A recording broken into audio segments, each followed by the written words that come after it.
Good morning, everybody. Welcome to day 16 of the Democrat shutdown. The Schumer shutdown is very real and very painful for real Americans. We're going to share a little bit about that situation with you this morning, and then get an update on one specific segment regarding Homeland Security and what that's doing for the security of our country. If you're keeping count, 9 times the Senate Democrats have voted to keep the government closed. All the House Democrats except one voted September 19th to shut it down. So this is 10 total times now that Democrats in Congress have voted to close the government. And we know what that means for real people. We know what it means for our troops and our Border Patrol agents and TSA agents and air traffic controllers and everybody who relies upon services around the country. It's very real. And so today marks yet another day of American families feeling the very real personal and economic strain of this reckless decision that our Democrat colleagues keep making. They want the United States government to remain closed, and they seem not to care about the pain that it's causing. They have offered no plan. They have offered no strategy. They have offered no common sense path forward for ending this situation. And so many of you have asked all of us, how will it end? We have no idea. It's up to the Democrats, and they have to decide it. And judging by their outrageous behavior, the Democrats appear perfectly happy to keep the political theater going while real people suffer. And that's why House Republicans made the responsible decision for our members to spend this week in their districts working for the people. They're helping their constituents. They're helping the American people navigate the mess that the Democrats have created. Staying back to work with our constituents was a decision that we made very thoughtfully, and we made collectively as a group, House Republicans. We have so much of that work to do. That's not some talking point. It's not some strategic tactic. We made that decision out of urgent necessity. So I want to highlight here just this morning, just very briefly, just a couple of examples, a small sample of some of the very important work that House Republicans are doing on the ground right now to help Americans through this difficult time. In the state of Michigan, for example, our members are sitting down with veterans, men and women who risked their lives for our country, and they're struggling now because the services they depend on, health services, for example, have come to a halt thanks to the Schumer shutdown. So in Michigan, our Republicans from the House are there working through those situations. In Texas, many of our Republican colleagues have met with some of our brave Border Patrol agents down on that southern border who are still reporting for duty without a paycheck. In Montana, Congressman Ryan Zinke helped park rangers who are keeping the parks open as best they can for families and travelers, even as they themselves go without a paycheck. Across the Midwest, we have members who are meeting with local and regional airports to hear firsthand how furloughs and blocked paychecks there are hurting the people who keep our skies safe. Really important stuff. In rural communities around the country, Republicans are working hand in hand with their local hospitals to make sure that the $50 billion rural hospital fund that Republicans got signed into law in July 4th is accessed. It reaches the people who need it. And they're doing that work while the Democrats are demanding to kill that essential fund that is in their counterproposal for the CR, one of the many outrageous things they've claimed they want to do. And everywhere across America right now, we're helping small business owners and farmers and ranchers and service coordinators navigate frozen loans and delayed emergency funds and growing uncertainty about how to keep serving their communities. So all across the country, Republicans are dealing with the very real and painful consequences facing real Americans. Now, that's happening on the Republican side. And what's happening on the Democrat side? You can see it for yourself. Compare what I just told you with what they're doing. Look at their own behavior. Look at their actions. Don't listen to the words that people are saying. Look at what they're doing. Chuck Schumer and Democrats over the last 10 days, here's a small sample of their activity, okay? We've seen performative stunts and TikToks and photo shoots across every inch of this Capitol. We've seen Democrats actually toast themselves on the balcony of the DCCC last night, while their colleagues voted in the Senate to keep the government closed for the 10th time. We've seen not one but 2 failed publicity stunts right outside my own office, the latest of which ended in a congresswoman storming the entrance and berating a Capitol police officer who, by the way, is protecting her without pay. And last night, we even saw, I didn't see it, many of you saw it, CNN host the first socialist town hall where Bernie Sanders and AOC said the quiet parts out loud. They don't know what they want to end the shutdown. They couldn't provide a single viable solution for the mess that they themselves have gleefully created. And by the way, those are the real leaders of the Democrat Party. We all know it, AOC and Bernie. Good luck with that. And amid all that, Chuck Schumer is actually bragging that every day gets better for his party. As you know, that is his words, not ours. All this would be laughable if it didn't come at the cost of American families, and it really is deadly serious. If it were up to Republicans alone, we would not be in this mess. We'd be up here negotiating and debating openly and transparently on the issues impacting Americans' lives. But as I've said repeatedly, Democrats slammed the brakes on legislative business when they decided to shut down the government for their partisan political purposes. The progress we made on appropriations and the conversations that were underway on the COVID-era Obamacare subsidies and all those issues, all that sits at a standstill until Democrats reopen the government. As soon as 5 Senate Democrats come to their senses and break ranks and turn the lights back on, House Republicans are anxious to get back to legislative session and to pick up our unfinished business. We have a lot yet to do. Until then, I'll continue to share the facts from this podium every morning to try to get this message directly to the American people.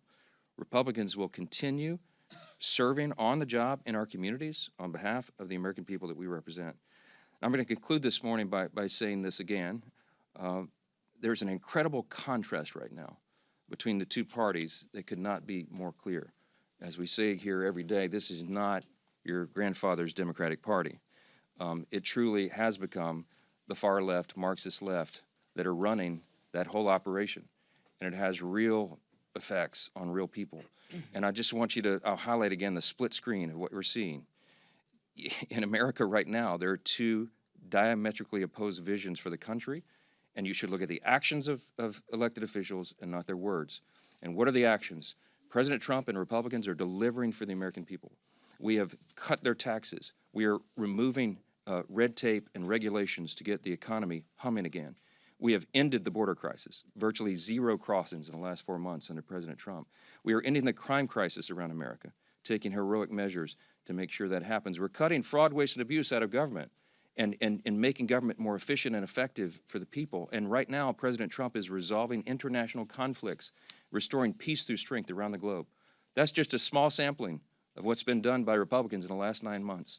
And what have Democrats done the last 9 months? On the split screen, look at the other side. They've shut down the government. I mean, I don't know what else to say. Put all the gimmicks and the talking points aside and look at the indisputable facts and evidence of what is happening right here. There could not be a stronger contrast between the two parties. And I don't know how more simply we can say that. With all that, I'm really happy to introduce our good friend from New York. Chairman Andrew Garbarino is the chair of our House Committee on Homeland Security, and he's here with us this morning to tell us a little bit more about the grave consequences of the Democrat shutdown on America's national security. It could not be more serious than it is right now. Andrew, go ahead. Thank you, Speaker. Sure. Thank you, Speaker, and Leader Scalise and Chairman McClain. Thank you all for being here today. The Senate Democrats' decision to shut down this government for cheap political points lacks any common sense and is undermining the Department of Homeland Security's core mission, as well as the people tasked with upholding it.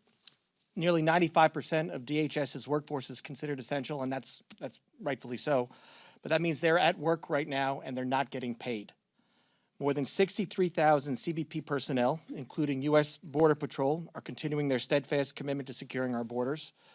More than 61,000 TSA personnel are continuing their mission to protect the traveling public and keep the skies safe. More than 8,000 Secret Service personnel are still carrying out their no-fail mission to safeguard our nation's leaders. More than 49,000 U.S. Coast Guard personnel are serving to protect our maritime borders. I'm grateful that President Trump and Secretary Noem are taking steps to ensure that the Coast Guard personnel are getting paid, just like our military during the shutdown. And I appreciate the department's continued work to support frontline law enforcement officers. I think, though, it's also very vital that we ensure that TSA security officers are compensated as well. Just because the government shut down doesn't mean people aren't still flying. We owe all of these men and women at DHS a debt of gratitude for their continued service. But the shutdown is not just about personnel. It's undercutting our homeland security posture. A lapse in government funding prevents DHS from moving forward with critical new investments that enable us to stay ahead of rapidly evolving threats. New contracts are put on hold, and proactive engagements with security partners are postponed. Shutdowns also disrupt the disbursement of vital grants from the Homeland Security Department to our state and local law enforcement partners. This undermines preparedness efforts and makes our communities less safe. Voting against the CR also, the Democrats have allowed crucial DHS authorities to expire. One of those is the Cybersecurity Information Sharing Act of 2015. Without that, 90% of our critical infrastructure is owned by private companies. They can't communicate with us right now. They can't tell us when there's a cyber attack because this lapsed. Every second we go without the ability for them to share that information makes us less safe. They've also the counter drone authority has also lapsed. That was in the CR. Without this in place, agencies may not be able to swiftly take down malicious drones before they threaten U.S. airspace. There are dozens more. In short, this shutdown is making our country less safe. And I implore Senate Democrats to do the right thing and reopen the government now. With that, I would like to bring up Leader Scalise. Thank you. Well, you just heard a very stark, grim reality from Chairman Garbarino of what Chuck Schumer's shutdown is doing to our nation's ability to protect the homeland. The Department of Homeland Security is one of the most critical in terms of our ability to keep Americans safe here at home. And they're doing incredible work. And, you know, fortunately, like Chairman Garbarino said, 95% of the employees are deemed essential, but they're on the job not getting paid.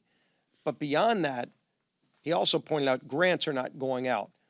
The sharing of information on things like cybersecurity is not happening. These are real devastating consequences of Chuck Schumer's shutdown. And nobody on the Democrat side can still articulate the reason why they're doing it beyond the obvious. And the obvious reason is Chuck Schumer being scared for his political future. Scared from who? From AOC.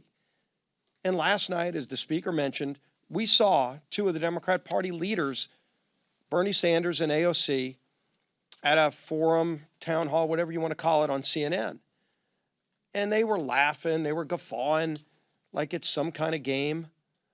In fact, when AOC was pressed to say, what is it that y'all are shutting the government down over? She couldn't even give an articulate answer. This is what she said, quote, "I think we need to see ink on paper. I think we need to see legislation. And I think we need to see these things passed on the floor of the House and Senate and signed by the president." Can anybody tell me what she's talking about? I mean, they filed an alternative bill that everybody knows is not serious, $1.5 trillion in new spending to do, among other things, to gut the rural hospital fund, the $50 billion that we put in place, the largest investment in rural hospitals in our country's history. They want to gut that to give free health care to illegals. That's not going to happen, and that's not a serious proposal. But in fact, when you get back to the heart of the question, and that is Chuck Schumer fighting for his political life in New York, they did ask AOC that question. You know, are you going to primary Chuck Schumer? And she laughed, and Bernie tried to bail her out of the question, but ultimately she wouldn't give a direct response to that, because that's really what this shutdown is about. Is Chuck Schumer afraid of the AOC wing of the party primarying and beating him in New York? And so he's just concerned about his political future, and he's willing to jeopardize the lives of the American people, to jeopardize our homeland security abilities that Chairman Garbarino talked about. These are serious consequences to real people, men and women in uniform, our federal workers that are not getting paid. All for what? For the gibberish you heard last night? They cannot articulate even what they want. We presented a clean CR that Chuck Schumer himself voted for in March. Very straightforward bill to fund the government and open it up just to give us more time to negotiate our differences. Very big differences that we have on policy, but we can't even get to those policy negotiations while Chuck Schumer is shutting down the government. So Senator Thune's doing a great job of trying to find a way. to keep bringing the bills back up until one day just 5 more senators on the Democrat side come to their senses and say they're willing to get the government back open so we can resume those negotiations. And we stand ready. We've done our job in the House, and we're ready to get back to work. There's a lot of work stacking up, but while Chuck Schumer keeps the government shut down, it's hurting millions of real families across America. With that, turn it over to our conference chair, Lisa McClain. Thank you, Leader, and thank you, Rep. Garbarino, for being here and the work that you're doing on the Homeland Security. Here we are. Democrats have shut down your government now for 16 days. So I think we all want to know, what have the Democrats done with all this time on their hands, right? Well, let's see. They've posed for glossy photos outside the Capitol. They've screamed at Capitol police officers who, by the way, they are refusing to pay, right? They've jumped on TV to what looks like an audition to be the next radical in charge after Chuck Schumer. And now they're gearing up for their I Hate America rally this weekend. A rally where they'll cheer for chaos instead of country. So take note of what goes on at that rally. Take note of how they put Americans first, really. Now, let's contrast that with Republicans who are doing what we always do, and that is actually working for the American people. And let me give you some examples, and I know our speaker talked about this, but I think this bears repeating again. Pat Fallon, who was in Texas hosting a town hall. Congressman LaLota connected with more than 8,000 of his constituents in New York doing a teletown hall. Congressman Collins held mobile office hours in Georgia. Congressman Walberg in my home state of Michigan brought veterans together in Michigan to tackle problems right now with the VA. Congressman Zinke actually rolled up his sleeves, I mean literally rolled up his sleeves in Montana to help Yellowstone National Park to clean it up. That's the difference. One side delivers solutions and the other are showboats. Republicans passed a clean CR to keep the government open. No gimmicks, no tricks. We actually want to govern. We did our job. And then we got back to work for the people who actually sent us here. Democrats, they saw a shutdown as leverage, as a chance to push for more wasteful spending. And don't take my word for it. Look at what they want to do, $1.5 trillion. You should never use a shutdown as leverage for more wasteful spending. But that's exactly what the Democrats are doing. Well, I have news for them. It's not going to work. Republicans are united behind the work that we've done for the American people. We will not hand out government benefits to illegals on your dime. We will not repeal provisions that cut waste, fraud, and abuse. And we will not cave to Democrats' $1.5 trillion in spending. So it's time for the Democrats to wrap up the photo shoots, stop actually attacking law enforcement, and end the who's more radical contest. Let's pass our clean bill and get back to work for the American people who sent us here. Thank you. All right, time for questions. Chad, go ahead. Mr. Speaker, good Morning. morning. I know what Republicans have said, saying the shutdown is because Schumer is afraid of Ocasio-Cortez. There have been questions to Ocasio-Cortez. Schumer saying, is this because you're afraid? Are you going to challenge in a primary? They deny that. I understand the tension here about the shutdown. But just because you're saying that that's the case does not necessarily make that true. When they deny that, why should we continue to say, okay, it's because they're worried about their left flank, or Schumer's worried about Ocasio-Cortez challenging him in a primary? Well, look, I'll be intellectually consistent and tell you don't listen to what politicians say. Look at the actual evidence. I can put on my evidence here. First, Exhibit A is what AOC actually said last night. She did not disclaim that she was running against Schumer, and there's lots of talk about that. You don't have to take my word for it. Most of you have written about that. But then also look at the evidence. Exhibit B would be what happened in March. And when we began all this, and I think at the first or second day of the shutdown, I brought you a magazine cover that I had on a big stack on my desk, the Washington Examiner, and it was a cartoon depiction of Chuck Schumer leaving the Senate with a box with all his belongings as if he'd been fired, and he had this shameful look on his face. And all the House Democrats were drawn behind him, screaming at him, holding up signs saying he was a traitor, et cetera. And that's the abuse he took from the far left corners of the base after he did the right and responsible thing, by his own words, not mine, the right and responsible thing to pass the continuing resolution in March. We have the identical product on the table today. What has changed? Don't take our word for it. Just go look. The only explanation for this is that Chuck Schumer does not want to face the heat and the scrutiny and the abuse that he took in March for doing the right, responsible thing by the far left voices in his party. When Bernie and AOC get the full stage for a CNN, the first socialist town hall, I hope they're proud of themselves. They are the voices of the party. I mean, they are. Look, Mamdani is on path, shockingly, sadly, frighteningly, to become the elected mayor of the largest city in America, the once cradle of capitalism. There is a Marxist rise in the Democratic Party, and the old guard, and I'm saying old guard, Chuck Schumer's been here for 44 years, okay? He is not the flavor of the month. And he knows that he's going to get a challenge. If it's not AOC, it'll be another disciple of Mamdani or somebody like that. They all know that. Ask Hakeem Jeffries why he has not openly endorsed Mamdani for the mayor of New York. He's in a real bind because Hakeem Jeffries, while he's a far left progressive politician, he's not a communist. But you have to aspire, you have to say, you have to stand for the farthest left ideas, socialism, communism, Marxism right now, to be in favor in the Democratic Party. This is not your grandfather's Democratic Party. They wouldn't recognize it. And that's the dynamic that Chuck Schumer is dealing with, and that's why he's drawn the line right here. He had to show a fight, and everybody knows it. It is plainly on display. Yes?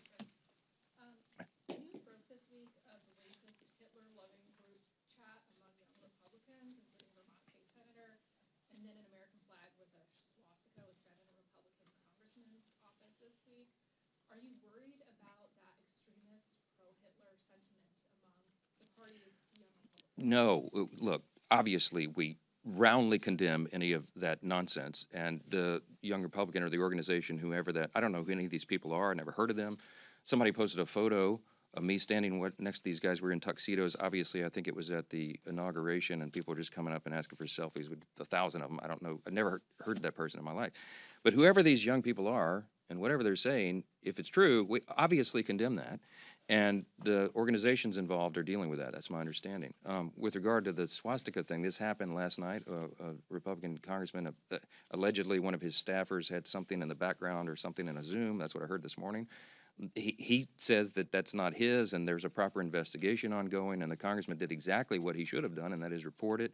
It's under investigation, and I can't comment on it any further until that's done, but I will say, obviously, that is not the principles of the Republican Party. We stand for the founding principles of America. You want me to articulate them for you right now? Individual freedom, limited government, the rule of law, peace through strength, fiscal responsibility, free markets, human dignity, the things that lead to human flourishing. We have stood against that. We fought the Nazis. We defended that evil ideology. We roundly condemn it, and anybody in any party who espouses it, we're opposing that. I don't know how else more simply to say that. Yes, sir. Back on the shutdown, Leader Thune has offered Democrats a vote by the end of the year on Obamacare subsidies. Would you be willing to make the same commitment to sort of ease the shutdown? Let me tell you what happened yesterday, because I met with Leader Thune, and he offered to Chuck Schumer a vote on Obamacare subsidies, and Schumer said no. that happened. Asked Leader Thune about it, because they wanted a guaranteed outcome. Here's why we can't do that. Let me say this very clearly and for everyone again. Okay, the Obamacare subsidy issue is not the issue of today. It is in a subsidy that expires December 31. We were always planning to continue the debate and discussion about that issue in October and November. Ironically, Democrats are taking the time off the clock for us to do that. It's a very complicated, complex matter. There are no income caps on that. By the way, did you know if you're a hardworking taxpayer, middle-class earner, and your family's struggling to put food on the table, did you know that you are subsidizing wealthy people's health care with that subsidy? You probably didn't. Premiums have risen by some estimates 60% since Obamacare was enacted into law in 2010. There's no way to repeal and replace it because it's too deeply ingrained right now. We have to improve it. Republicans are the ones with the ideas to increase access to care, the quality of care, and bring down the cost. Not the Democrats. They're the ones that gave us this problem, and they're the ones that have made it so expensive. Now, we have 535 members between the House and Senate. There's a lot of people in this deliberative body here. That's a very complicated issue. It's not something that 4 people can go into a back room and guarantee an outcome on. It can't be done. It was not possible to be part of the CR, and it is not feasible. It's not appropriate to be on the CR.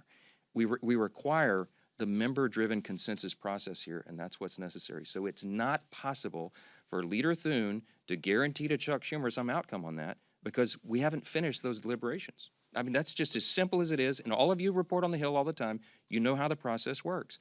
So when Leader Thune offered Schumer a vote on the ACA, on the subsidy, without guaranteeing an outcome, Schumer said, nope, no thanks, we'll keep it closed. Because, by the way, remember, every day of the shutdown gets better for us, as Chuck Schumer said, okay?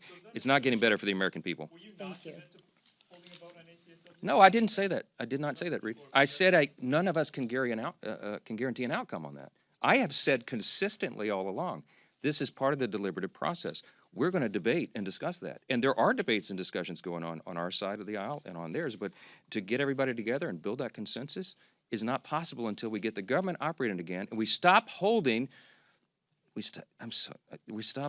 get very upset about that. We stop holding the American people hostage for these ridiculous political games. People see what's going on here. We should not have Border Patrol agents not paid right now because Chuck Schumer wants to play political games to cover his tail. I don't know how much more simply to say that, and every single one of you know that's exactly what's going on. I don't like being Mad Mike. I want to be happy Mike. I want to be the happy warrior, but I am so upset about this. God bless America. We're done. Thanks.